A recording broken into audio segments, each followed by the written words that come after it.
तभी रायन का पैर पैराशूट की रस्सियों में उलझ जाता है, जिससे वो आगे जाने से रुक जाती है। लेकिन कोवाल्स्की अभी आगे जा रहे थे। रायन उन्हें पकड़ने की कोशिश करती है, लेकिन रायन उन्हें नहीं पकड़ पाती। तभी रायन उसी केबल को पकड़ लेती है, मगर केबल को पकड़ने की वजह से अब उनका पैर पैराशूट की रस्सियों से निकलने लगता है। और ये देखकर कोवाल्स्की समझ जाते हैं कि इस तरह तो रायन भी उनके साथ खींची चली आएगी। इसलिए अब रायन को बचाने के लिए कोवाल्स्की खुद को केबल से अलग कर देते हैं और स्पेस में दूर जाने लगते हैं। रायन को ये देखकर काफी दुख होता है। फिर रायन वापस स्पेस स्टेशन के पास आ जाती है।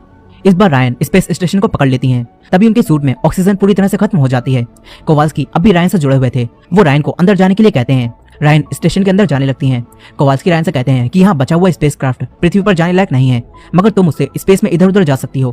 कोवाल्स्की रायन को एक चाइनीज स्पेस स्टेशन दिखाते हैं और स्पेसक्राफ्ट से वहां जाने के लिए कहते हैं। रायन स्पेस स्टेशन के अंदर आ जाती हैं। फिर कोवाल्स्की से भी उनका कॉन्टेक्ट टूट जाता है और रायन सब समझ जाती हैं।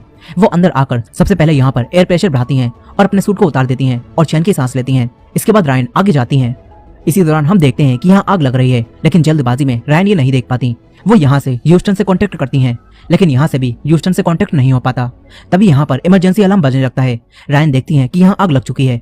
वो तुरंत ही आग बुझाने के लिए उसके पास जाती हैं और एक फायर एक्सटिंग्विशर उठाकर उसे आग बुझाने की कोशिश करती हैं, लेकिन फायर एक्सटिंग्विशर का प्रेशर उन्हें पीछे फेंकता है, जिससे उनके सर पर चोट लग जाती है। रायन समझ जाती हैं कि वो आग नहीं बुझा पाएंगी, इसलिए वो तुरंत ही एक स्पेसक्राफ्ट में आकर बैठ जाती हैं और उसे बंद कर लेती हैं।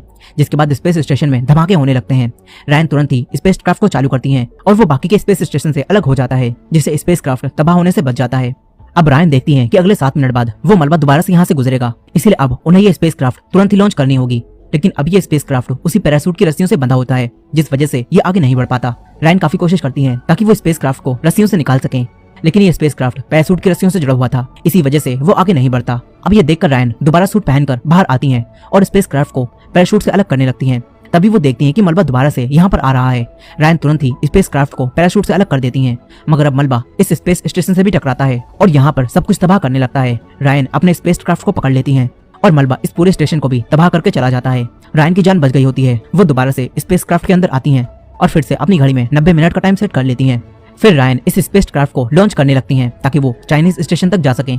लेकिन अब जब वो स्पेसक्राफ्ट को लॉन्च करती हैं तो वो आगे नहीं बढ़ता और रायन देखती हैं कि इसका फ्यूल तो खत्म हो चुका है, यानी कि अब किसी भी तरह से ये स्पेसक्राफ्ट आगे नहीं बढ़ सकता। अब ये देखकर रायन को काफी गुस्सा आता है।